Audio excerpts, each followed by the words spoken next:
Great. Thank you everyone.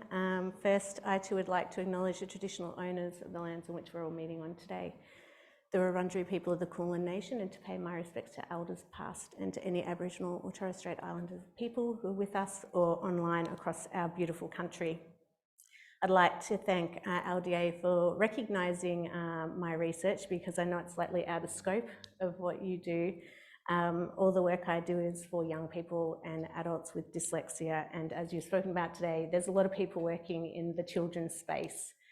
But what I'm going to share with you today is a little less academic and a bit more around my story and my journey to doing my research and the work that we continue to do. Especially I'd like to make some acknowledgements, because it is the end of my 6 years of doing my research, and there's a significant amount of people that help you get through a PhD. It takes a tribe, whether you're dyslexic or have a learning difficulty or not.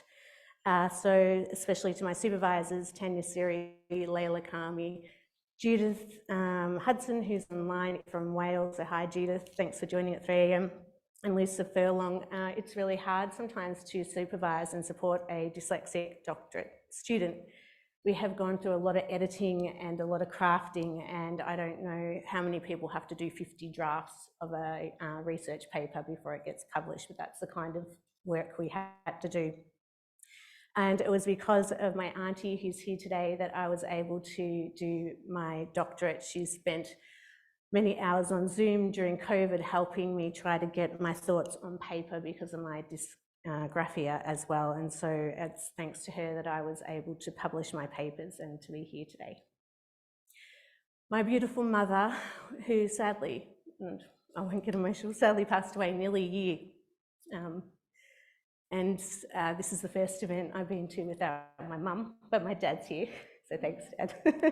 My mum helped me get through primary school, secondary school, and university. So I trained as a speech pathologist and then went on to do my master's in public health and health administration before I did my thesis, my research. To my husband and my daughter who are watching online, hi Ava, she's 2.5 and she's sitting with the computer, I just got a photo. And my family, they've been an amazing support throughout my life and in this journey. The participants who shared so openly and honestly their stories. At times it was really hard to hear their stories because it was a reflection of my own journey. And without the opportunity to listen and to provide their stories to the world, we wouldn't be here today. And I think there is a lack of research and understanding what happens after we leave school, as we'll talk about in a minute. And to the dyslexic community, I've been working in this space now for 8 years, and we have amazing support from the adults in our dyslexic community, and so I just want to thank them as well. So the context of this research really started when I was 37. So at 27, I was diagnosed with dyslexia and dysgraphia. And as you'll learn through my research, this is not unusual, and my story is definitely not unique. When I was diagnosed, I had my first and hopefully ever mental health breakdown. I became suicidal and was in and out of hospital and became quite unwell, and it's because of my family and my mum and my dad that I was able to recover. Every time after I was diagnosed, I would go into a workplace and disclose, and no one knew what dyslexia was. And for me, I wanted to disclose because I wanted to be my true authentic self, because when I was in my graduate year, I was terribly bullied, and I didn't know at the time I was dyslexic, and so I left speech for a little while. But through my journey of constantly facing barriers in the workplace, it started to occur to me what happens for people who don't have the support, the love, and the education I've been able to go through, and what was happening to other adults in this space, which is what's led me to do my research, because I was hoping I was unique and that there was just bad luck for me in all the jobs I'd chosen. But as we'll learn, I'm very much not unique. We use the Bronfenbrenner model as well. And really what we were wanting to do with this research was to demonstrate that adults in the workplace were not having difficulties just because of their dyslexia, that they were actually having difficulties because of the different systems and processes in place for us. And what we found was that from the inside, we converted to the adult perspective. So if you think of an adult, the different ways that they think about themselves and how the environment can impact them, and then what's happening within society and the lack of understanding, support and funding that we get as we progress through into adulthood. So we undertook 3 studies that have all been published. The first one published through LDA as well, so thank you. And that really looked at the lived experiences of adults through a survey and using a mental health and wellbeing tool. We found, and sorry, I will tell you what we found in a minute, and then the last 2 papers were qualitative studies, and they were both published internationally, as mentioned earlier. In the middle of difficult does lie opportunity, and this research has been difficult and has enabled a lot of opportunities, but I think for dyslexic adults, we are constantly sitting in the middle of difficult, and we're having to do a lot of things to try and find opportunities for ourselves. So the first paper we published, we interviewed did a survey of over 65 Australian adults, and they were all very highly educated. They'd at least finished year 10 or had gone on, I think over 50% had a diploma or more. They worked across a variety of sectors. 58% had been diagnosed in adulthood, and using the mental health and wellbeing tool standardised from the UK, we found that they had overall lower levels of mental health and wellbeing compared to the general population. And some of the things that stood out to us was that a lot of people felt that they didn't feel loved, they didn't feel connected, they didn't have enough energy to spare.